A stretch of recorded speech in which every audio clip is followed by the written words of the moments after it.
اور پھر اسے منوانے کے لیے اسی علی کی اولاد ایسے ایسے رستوں پہ چلی ہے. ہر علی ایسی ایسی راہوں پہ چلا ہے کہ جن راہوں کی تکلیف سن کے برداشت نہیں ہوتی. اللہ جانے وہ ان راہوں پہ چلا کیسے ہے.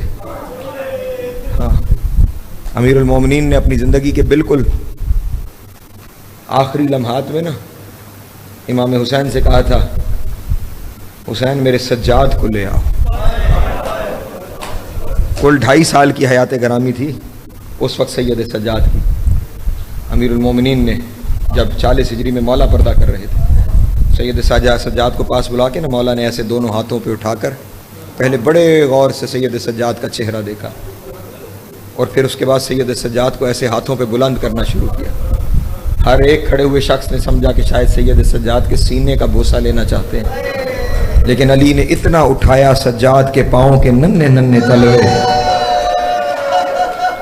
امیر المومنین کے لبوں تک آ گئے اور بوسے دے کے کہنے لگے، ان پاؤں پہ سلام جو کربلا سے کوفہ، اجرکم اللہ اجرکم اللہ اجرکم. مولا کی ہائے قبول کرے. کوفہ سے شام تک سفر کریں گے. میرے مولا نے تو صرف سفر کا تذکرہ کیا نا، وہ سفر کتنا مشکل ہے. بوسہ پاؤں کے تلووں پہ کیوں ہے؟ بس ایک روایت، اور چاہوں گا وہ روایت پوری کر دوں. سید نعمت اللہ جزائری نے اس روایت کو لکھا ہے. وہ کہتے ہیں ایک مومن ان دنوں کے جب کربلا میں حسین شہید ہو چکے کسی وجہ سے کوفے میں پہنچا، وہ کہتا ہے کوفے کے حالات دیکھ کر میرا دل ڈوب رہا تھا کہ اللہ جانے کوئی بڑی قیامت ہو گئی ہے. ایسے لگتا تھا جیسے کوفے کی دیواروں سے بھی خون بہہ رہا، جیسے کوفے کی فضاؤں میں نالہ و بکا کی آوازیں بلند ہو. وہ کہتے ہیں میں بڑا حیران و سرگرداں تھا کہ مجھے کسی جانب سے ڈھولوں کی آوازیں آئیں، شادیانے بجائے جا رہے تھے، نعرے لگائے جا رہے تھے، فوج اپنی فتح کے نعرے بلند کر رہی تھی. وہ کہتا ہے انی رأیت رؤوسا مرفوع علی الرماح والنساء باقیات. اللہ اکبر. وہ کہتا ہے میں نے دیکھا کچھ نیزوں پہ کچھ سر لائے جا رہے تھے. اجرکم اللہ اجرکم اللہ اجرکم اللہ. رؤوس مرفوع علی الرماح، بہت سے نیزوں پر بہت سے سر بلند تھے، وہ لائے جا رہے تھے. اور وہ کہتا ہے میں نے دیکھا پیچھے ان کے کچھ عورتیں تھیں جنہیں قید کیا گیا تھا. اللہ اکبر. علل جمال، ایسے اونٹوں پر جن پہ پالان نہیں تھے. آئے ہائے اجرکم اللہ اجرکم اللہ. مولا کی ہائے قبول کرے. بے پلان اونٹوں پہ انہیں لایا جا رہا تھا، لیکن جو اگلا جملہ ہے نا وہ قیامت کا جملہ ہے. وہ کہتا ہے ساتھ ہی میں نے دیکھا انی رأیت شابا مریضا مقید بالقید الحدید. اللہ اکبر اللہ اکبر. وہ کہتا ہے میں نے ایک ایسے قیدی کو دیکھا کہ جسے گلے میں لوہے کا توق ڈال کے قید کیا گیا تھا، اور صرف اس کے گلے میں توق نہیں، اس کے دونوں ہاتھوں کو اس توق کے ساتھ کچھ اس انداز سے باندھا گیا تھا کہ وہ دونوں ہاتھ توق کے ساتھ پیوست تھے. اور جو اگلا جملہ رونے کا ہے وہ جملہ یہ ہے، وہ کہتا ہے صرف بات اتنی نہیں، وہ کہتا ہے رجلیہ مسدودین تحت بطن ناقۃ. وہ کہتا ہے میں نے دیکھا اس کے دونوں پاؤں کو اونٹ کے پیٹ کے نیچے سے لوہے کی رسی سے باندھا گیا تھا. اللہ اکبر. اور اس کی پنڈلیوں سے مسلسل خون جاری تھا. وہ کہتا ہے میں نے کسی بندے سے پوچھا کہ اسے یوں اونٹ کے پیٹ سے کیوں باندھا ہے؟ اس نے کہا کیونکہ اس کے ہاتھ توق سے بندھے ہوئے ہیں نا، اس لیے جب ہم اونٹ دوڑاتے تھے یہ بار بار اونٹ سے گر جاتا تھا، ہم نے اس کے پاؤں کو باندھ دیا، اونٹ بھاگتے چلے آئے، یہ کبھی دائیں لڑکتا تھا، اس کا سر پتھروں سے ٹکراتا، پھر یہ بائیں گرتا. اجرکم اللہ اجرکم اللہ. مولا آپ کی ہائے قبول کرے. جناب سیدہ آپ کا ماتم قبول کرے. بس روایت مکمل کرنا چاہتا ہوں، روایت مکمل کرنا چاہتا ہوں. کہتا ہے میں نے ایک بندے سے سوال کیا یہ اس قافلے کے بارے میں مجھے کس سے پتا چلے گا، یہ غریب ہیں کون؟ ہائے ہائے یہ غریب ہیں کون؟ کہتا ہے کسی نے مجھے کہہ دیا یہ جو اونٹ پہ بی بی بیٹھی ہے نا آئے ہائے اللہ اکبر اللہ اکبر. یہی بی بی ان کی سردار لگتی ہے. کہتا ہے میں چلتے ہوئے نا جب اس بی بی کے قریب پہنچا تو اس بی بی کے چہرے پہ ایسا جلال تھا. اللہ اکبر. اس نے اس جلال میں مجھ سے کلام کیا, میں بے ہوش ہو گیا, میں زمین پہ گر گیا.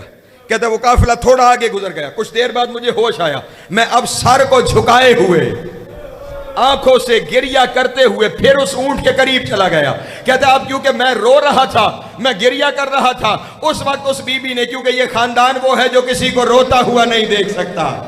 ہائے ہائے اجرکم اللہ, مولا کی ہائے قبول کرے, جو کسی کو روتا ہوا نہیں دیکھ سکتا. کہتا ہے مجھے روتا ہوا دیکھ کر نہ اس بی بی نے کہا کون ہے, کیا چاہتا ہے. کہتا ہے میں نے سر کو جھکائے ہوئے کہا بی بی نہ آپ جیسے قیدی پہلے دیکھے ہیں, ہائے ہائے اجرکم اللہ, نہ آپ کے مقتولوں جیسے مقتول پہلے دیکھے ہیں. کسی عزت مآب خاندان کے لوگ لگتے ہو. اللہ کا واسطہ مجھے بتاؤ کہ تم کون ہو, اگر نہیں بتاؤ گی تو میرا کلیجہ پھٹ جائے گا. خدا کی قسم اس سے آگے مصائب بھی کلیجہ پھٹنے والا ہے. کہتا ہے اس وقت اس بی بی نے سر کو جھکائے ہوئے کہا اتعرفون محمد المصطفیٰ.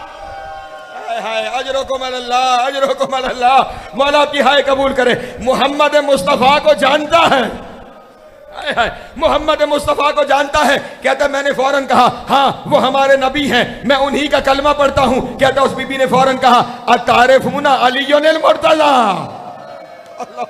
کیا علی مرتضیٰ کو جانتا ہے. میں نے کہا ہاں میرے امام ہیں, میرے مولا ہیں, میں جانتا ہوں. کہتا ہے اگلا سوال قیامت تھا. اس نے رو کے کہا اتعرفون سیدۃ النساء, کیا فاطمہ زہرا کو جانتا ہے. کہتا ہے میں تڑپ گیا, میری بی بی کا نام بازار میں کیوں لے رہی ہے.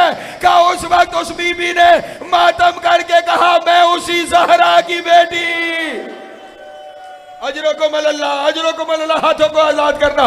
مولا تمہارا گریہ قبول کرے. میں اسی زہرا کی بیٹی, میں بازار میں آ گئی, میں بازار میں. کہتا ہے میں تڑپ گیا. میں نے کہا اگر آپ زہرا کی بیٹی ہیں یہ نیزے پہ سر کس کا ہے. اللہ اکبر, نیزے پہ سر کس کا ہے. اور رو کے کہا یہ میرا بھائی حسین. مولا تیری ہائے قبول کرے. آگے مصائب کا سمندر ہے. یہ میرا بھائی حسین. کہا یہ جو مریض اونٹ پہ بندھا ہوا ہے, یہ مریض کون ہے. کہا یہ حسین کا بیٹا سید سجاد. کہتا یہ سنا میں تڑپا. میں نے کہا بی بی اللہ کا واسطہ اگر وہ حسین ہے, تو زہرا کی بیٹی ہے, یہ سجاد ہے, پھر مجھے جلدی بتا عباس کہاں رہتا ہے. کہا تو کیا کرے گا. کہا عباس کو بتاؤں گا زہرا کی اولاد کے ساتھ کیا ہو گیا. بی بی نے اس وقت رو کے کہا وہ گھوڑے کی گردن میں عباس کا سر ہے, اور میرا عباس مارا گیا, میرا اکبر مارا گیا.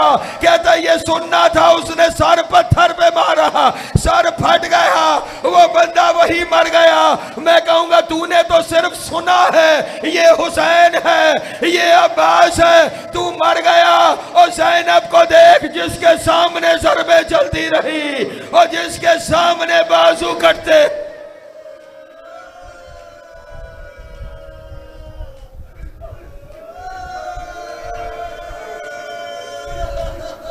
وَسَيَّعْلَمُ الَّذِينَ يَمُنُ